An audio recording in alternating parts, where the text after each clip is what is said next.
Alors, on continue notre étude des formulaires et jusqu'à présent, vous avez vu qu'on a potentiellement étudié des champs de texte qui permettent justement de saisir des informations sur une seule ligne. Ok, comme vous l'avez remarqué, quand on faisait par exemple entrée, on ne pouvait pas faire de retour à la ligne, par exemple pour enseigner une deuxième ligne. Donc, avant d'aller plus loin, on va tenter de voir les champs de texte qui permettent justement d'écrire du contenu sur plusieurs lignes. Par exemple, pour permettre à vos utilisateurs de vous envoyer par exemple des messages sur plusieurs lignes tout simplement.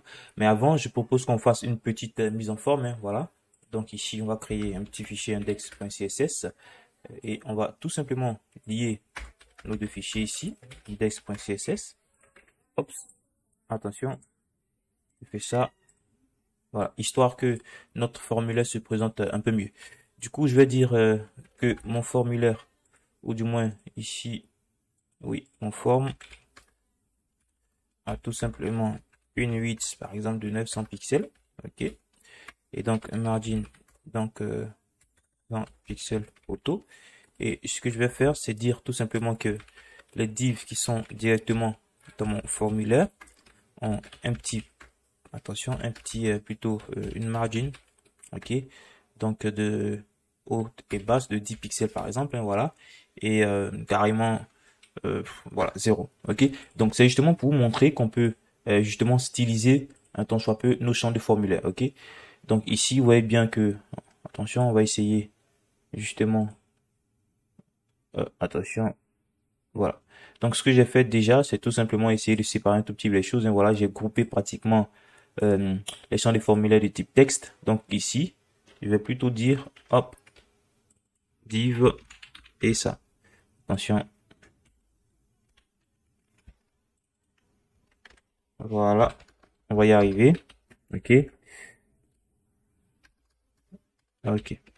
Voilà, donc si je fais ça, vous allez voir justement que on a des petits espacements ici. Je pense que ça fait beaucoup plus joli. Ok, on va carrément lever le disable là et dire par exemple que justement nos champs, bon, on va du coup laisser ça comme ça. Et donc créer ici une deuxième section. Donc vous voyez ici qu'au niveau des formulaires, on peut justement créer toute une structure de code HTML. Il n'y a pas de souci, il n'y a pas de problème. Mais tout compte fait, toutes ces structures ne seront pas envoyées. Ce qui sera envoyé, c'est simplement les données qui sont fournies au niveau des inputs ici. Donc ce qu'on va faire, c'est de dire par exemple ça, ok. Donc, champ de saisie multiligne, ok. Et donc, du coup, ici, on va mettre là euh, multi, multi line, ok. Et là, du coup, pour ce faire, on va utiliser l'élément texte arrière. Vous voyez qu'ici, il a effectivement aussi plusieurs attributs, hein. L'attribut name qui permet de spécifier, par exemple, le nom du champ. On va dire, par exemple, message. Comme ça, cette valeur, ce nom de champ sera associé à la valeur qui sera enseignée par l'utilisateur. Donc, je ferme ça. Alors ici, l'attribut call va permettre de définir justement la largeur visible de notre champ de texte. Ok, donc le nombre, si je peux dire le nombre de colonnes visibles au niveau de notre champ de texte. Et là, c'est tout simplement le nombre de lignes visibles au niveau de notre champ de texte. On peut bien sûr enseigner l'attribut pulse order pour dire par exemple enseigner ou du moins entrer votre message. Ok, donc ici, ce qui va se passer, c'est que attention, on va y arriver. Lorsque je vais faire ça, vous voyez qu'ici justement, on a un champ de texte ici qui justement permet de renseigner des informations sur plusieurs lignes. D'accord? Là, vous voyez que ça se comporte un peu différemment par rapport aux éléments de type input tout simplement. Alors ici, vous voyez que là, comme je le disais tantôt, euh, les valeurs ici, row et calls permettent de définir le nombre de lignes et ainsi de suite. Ok? Donc ici, si je mets par exemple 3, remarquez que justement, hop, vous voyez que le formulaire se rétrécit. Donc, le champ visible de notre formulaire s'étend tout simplement sur trois colonnes. Bien sûr, on tient compte de la taille, donc justement du contenu qui est à l'intérieur pour définir justement la mesure de colonnes. OK? Donc, si par exemple, je dis ici row 2, OK, ça va diminuer tout simplement la hauteur. OK? Et donc, hop, on aura quelque chose comme ça. D'accord? Donc, ici, vous pouvez tout simplement laisser enlever tout ça et vous allez avoir des valeurs par défaut. Ici, là, il dit, bon, déjà, petite remarque, on peut justement fournir au niveau des champs de formulaire pratiquement tous les attributs qu'on a vus, hein, les ID, les classes et ainsi de suite. OK? Donc ici, on peut mettre un ID si on veut, hein, voilà. Il n'y a pas de souci pour ça. Alors, ici, on va laisser ça comme ça. Et quand on fait ça, hop, voyez qu'ici, on a une certaine valeur par défaut. Remarquez là qu'on a une petite poignée qui permet justement, voilà, d'agrandir le formulaire donc à volonté. OK? Donc, bien évidemment, ici, lorsque vous allez renseigner des données, que ça va commencer à dépasser le nombre de lignes, vous allez voir qu'ici, on va avoir ce petit effet là. Voilà. Attention, je vais vous montrer. Voilà, ici, qui va permettre justement de scroller au niveau du contenu. Bien sûr, vous pouvez enlever ça. Il suffit tout simplement de venir au niveau du CSS, ici. Vous sélectionnez donc le texte ARIA et vous dites tout simplement resize. Donc, c'est cette propriété qui permet justement de contrôler le truc là, ce qu'on vient de voir, cette petite pincette qui nous permettait justement de redimensionner donc le champ de formulaire. Alors ici, qu'est-ce qu'on peut voir d'autre au niveau de champ de type texte ARIA? Alors déjà, remarquez que ici, on avait la possibilité justement de renseigner une value là. Et vous voyez déjà que les inputs sont des éléments orphelins, des balises orphelines, hein, voilà, des balises vides qui n'ont pas de balises de balises fermantes tout simplement. Tandis que ici, le texte ARIA a effectivement une balise fermante. Et donc, on peut justement mettre du contenu ici, hein, voilà, au niveau donc des textes ARIA. Et cette possibilité de mettre du contenu là va remplacer justement ici la propriété value. Parce que justement, si vous mettez donc ici une value au niveau du formulaire, attention, une value égale par exemple coucou les amis, normalement ça ne va pas fonctionner. Ok, si je fais ça, rien ne va s'afficher ici à ce niveau. Ok, donc si justement, voilà, vous voyez que on a pratiquement rien, je vais enlever le resize pour vous permettre de mieux voir ça. Ok, hop, voilà, ici on a pratiquement rien. Ok, on n'a rien du tout. Donc si vous avez par exemple une valeur par défaut justement à spécifier ici, vous pouvez justement renseigner directement cette valeur-là entre la balise ouvrante et la balise fermante de l'élément test ARIA. Comme ça. OK? Donc faites ça directement. Alors, quand on regarde, on voit ici que justement, là, du coup, on a du contenu. OK? Alors, autre petite remarque, c'est que vous devez savoir que l'élément texte ARIA, ici, va prendre en compte tous les caractères que vous tapez. Si par exemple, vous mettez des retours à la ligne, si vous faites ça, OK? Là, par exemple, vous allez voir justement ici que ces caractères qu'on a saisis, ces retours à la ligne vont justement être pris en compte. OK? Vous voyez qu'ici, tout est carrément pris en compte. D'accord? Donc, dans la majorité des cas, vous devez tenir compte de ça. Mais bon, si par exemple, vous voulez mettre du contenu textuel sans justement tenir compte de ça, le simple fait même de saisir ici un retour à la ligne va être pris en compte. Donc, vous pouvez tout simplement mettre comme ça, par exemple, coucou les amis, sans mettre de retour à la ligne. Et vous allez voir justement que le contenu va commencer systématiquement au début du texte ARIA ici. OK? Tout au début du texte ARIA. Par contre, si on avait mis par exemple, voilà, comme ça, vous allez voir justement qu'ici, il va prendre en compte ce retour à la ligne. OK? Avant de pouvoir se positionner. Donc, je crois que c'est tout ce qu'on a à voir au niveau du texte ARIA. Il y a un autre élément assez intéressant que je voulais vous montrer, c'est l'élément label qui permet justement d'associer un petit texte justement à un champ de formulaire. Mais on aura l'occasion de découvrir un peu plus en détail, mais juste pour vous montrer, ici, on va dire label, ok, for, je vais dire par exemple email, d'accord. Ici, saisissez votre email, d'accord. Hop, et ici, je mets un ID qui a justement la même valeur ici que l'attribut for que j'ai renseigné. Donc, email. Ça va permettre justement de lier ces deux éléments-là afin de pouvoir justement améliorer l'expérience de l'utilisateur. Donc, si par exemple, on vient là et qu'on clique sur email, vous voyez que justement, c'est systématiquement ce champ-là qui a le focus parce que les deux champs sont justement liés grâce donc à ce petit label. OK? Donc, comme je le disais tantôt, on va voir ça un peu plus en détail lorsque nous allons parler des cases à cocher et tout ça. Voilà. Donc, vous devez savoir que donc ça existe tout simplement. OK? Donc maintenant, on va essayer de voir d'autres types de champs de formulaire, notamment donc les listes déroulantes. Ok. Donc ici, vous remarquez que jusqu'à présent, on a pu fournir des champs de formulaire qui permettent justement à nos utilisateurs de renseigner des informations. Mais il y a la possibilité parfois de fournir des valeurs par défaut et de permettre justement aux utilisateurs de faire des choix parmi ces valeurs-là. Et pour ça, on va utiliser tout simplement le type de champ de formulaire select. Ok. Donc je vais tout simplement dire ici, ops, un autre H1 et je vais dire champ de choix multiples. Ok, on va ici dire par exemple select, les select ou du moins sélection multiple.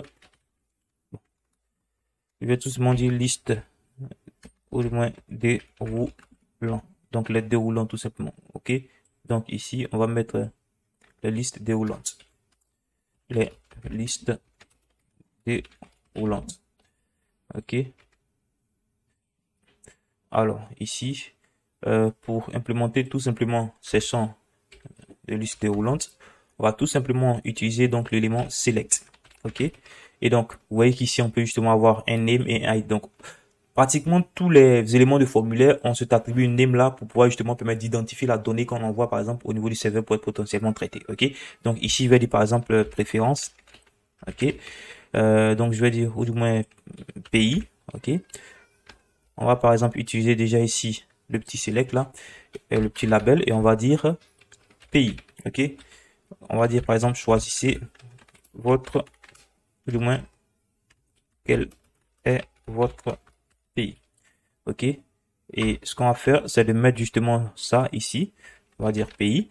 Donc, ce qui est intéressant, c'est qu'on doit maintenant renseigner donc les différentes options de choix. Pour ça, on va utiliser à l'intérieur de l'élément select la balise option. OK.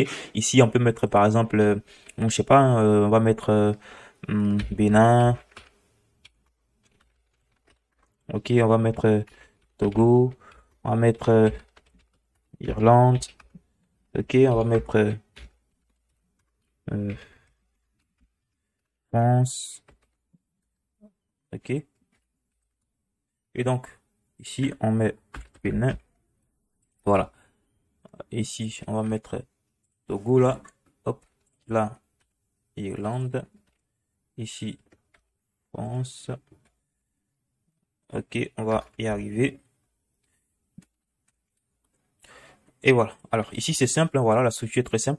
Lorsque vous enseignez l'élément option, c'est tout simplement à l'intérieur de l'élément select où vous devez le faire. Ok. Donc ici option prend une valeur parce que comme je le disais tantôt, c'est un champ à choix multiple. Donc lorsque on aura ça, attention, je vais tout simplement faire un petit BR, voilà. Hop, comme ça au niveau du label. Dès qu'on sera amené à cliquer sur le label, vous voyez qu'ici c'est hop ça qui est tout simplement choisi. Je vais mettre un petit coup de BR pour faire ça un peu plus propre. OK. OK. Donc, je vous explique. Ici, lorsque vous cliquez là, vous voyez qu'ici, on a plusieurs choix ici à ce niveau. Et donc, lorsque l'utilisateur va cliquer sur un choix, c'est justement ce choix-là qui sera associé à notre attribut ici name et envoyé au serveur. OK. Donc, ce qui est important de remarquer, c'est que il est toujours important de spécifier justement la valeur ici de l'élément option. Parce que là, c'est tout simplement ce que l'utilisateur va voir. Mais la valeur, c'est ce qui va être envoyé au niveau du serveur et être associé justement à cet attribut name là. D'accord? Donc, si vous n'avez pas spécifié de valeur de value ici, c'est systématiquement la valeur ici dans le contenu de l'élément option qui sera envoyé au niveau du serveur, bien entendu en étant associé à cet attribut name ici. Donc ce qu'il est important de faire, c'est toujours de spécifier la valeur ici pour préciser un peu mieux les choses. Alors, qu'est-ce qu'on peut voir d'autre? Donc ici, on va essayer de tester pour voir ce que ça donne. Ok, donc on voit bel et bien ici que nos utilisateurs ont plusieurs possibilités de choix ici à ce niveau. Donc là, il y a effectivement la possibilité de créer des petites sous-sections à l'intérieur de nos options ici. Par exemple, on va dire quelles sont vos préférences. OK. Donc, ce qu'on va faire, c'est tout simplement dire, par exemple, on va dire, par exemple, la option. Donc, ici, il s'agira de créer donc des groupes d'options. OK. Opt group. D'accord? Et donc là, c'est à l'intérieur des différents opt group que vous pouvez justement mettre les différentes options ici. Et le opt group doit avoir un attribut label qui va permettre de définir en fait le petit nom, voilà, du groupe d'options qu'on a ici à ce niveau. Donc ici, on va dire pays préféré ou bien pays de rêve. Bon, je sais pas, voilà. Mettez ce que vous voulez, mais voilà, pays de rêve. On va dire un autre opt group. Opt group. Label. Les fruits, par exemple, préférés. Fruits préférés. Bon, du coup, on a déjà dit quelles sont nos préférences. Donc, ici, il nous suffit de spécifier tout simplement ça. On va dire, par exemple, banane. Ici, oui, on va mettre banane. OK. Donc, option, on va dire la pomme. On va dire pomme. Donc, du coup, moi, je vais tout simplement m'arrêter là. OK. Donc, ici, vous allez voir que lorsqu'on va voir ça, hop, désormais, hop, on a ces petit label là. Vous voyez ici, ça permet de préciser un tant soit peu donc les différentes options. Mais ici, on ne peut pas sélectionner les labels des opt group tout simplement. On peut tout simplement sélectionner les options qui sont à l'intérieur. Ok. Donc, en fonction justement du choix qui sera fait, comme je le dis tantôt, les données seront associées donc justement au nom de ça ici. On va dire par exemple préférence. Donc, les données seront associées au nom du select ici et envoyées au serveur bien sûr en fonction justement des choix de l'utilisateur. On a également la possibilité de faire par exemple une sélection par défaut. On va dire ici au niveau de pays selected, ok. Et si on met ici l'attribut selected, vous allez vous rendre compte que au niveau des pays, c'est plutôt celui qui aura l'attribut selected qui va s'afficher donc ici en premier, ok. Donc c'est la sélection par défaut. Vous voyez qu'ici c'est bien évidemment ce qu'on a, ok. Donc je pense que c'est principalement ce qu'on avait à voir au niveau donc des contenus déroulants, ok. Donc n'hésitez pas à vous exercer, à tester les différentes choses. Ok, il y a quelque chose d'assez intéressant aussi que je vais vous montrer justement. Si vous remarquez là, quoi qu'il en soit, on a seulement un seul choix possible hein, dans toute cette liste de choix ici à ce niveau. Donc c'est possible de faire en sorte que on ait une sélection multiple ici au niveau de ce select là. Ok, il suffit tout simplement de mettre ici l'attribut multiple. Ça va justement permettre à l'utilisateur de faire plusieurs choix parmi donc les différentes options qu'on a ici chez nous. Et du coup, vous voyez que ce n'est plus, c'est systématiquement déroulé, hein, voilà, ce n'est plus comme avant où on pouvait justement même cliquer, mais c'est systématiquement une liste déroulante. Ainsi, en maintenant CTRL et en cliquant sur notre choix, on peut faire des sélections multiples. Ok, donc j'espère que vous comprenez le principe, hein, voilà. Je crois que c'est pratiquement l'essentiel de ce on avait à voir au niveau justement des champs de select, des champs de sélection multiples, hein, voilà. Alors, qu'est-ce qu'on peut voir d'autre? Il serait intéressant justement, par exemple, de faire des systèmes de suggestion d'autocomplétion à l'utilisateur. Et je vais vous montrer ça rapidement. Ok, on a ici, on va dire, on va dire H1, on va dire liste de suggestions de données. Ok, donc on va faire ça, on va dire suggestion. Alors, pour faire ça, c'est simple, il faut tout simplement utiliser donc l'élément ici, data list. Ok, vous allez voir tout simplement l'effet tout à l'heure. Data list. Bon, vous devez savoir qu'ici, les data lists ne sont pas vraiment très bien supportés. Déjà, vous voyez que là, j'ai du mal à faire l'autocomplétion, hein, voilà. Donc, hop. C'est parce qu'en soit justement ici, cet élément-là n'est pas encore véritablement supporté. C'est tout nouveau au niveau du HTML. Ok, ce n'est pas supporté au niveau d'Internet Explorer pour les versions inférieures à 10. Mais après, à partir des versions d'Internet Explorer 10 et plus, ok, donc les data lists sont supportés.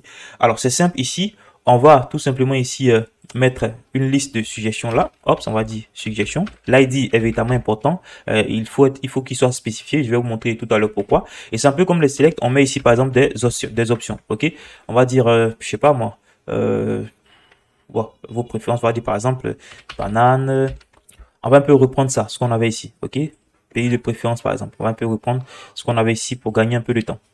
Hop, ça. On va essayer de réorganiser un peu l'indentation. Ok. Donc ici on a ça. Vous voyez que on a justement les options de suggestion ici.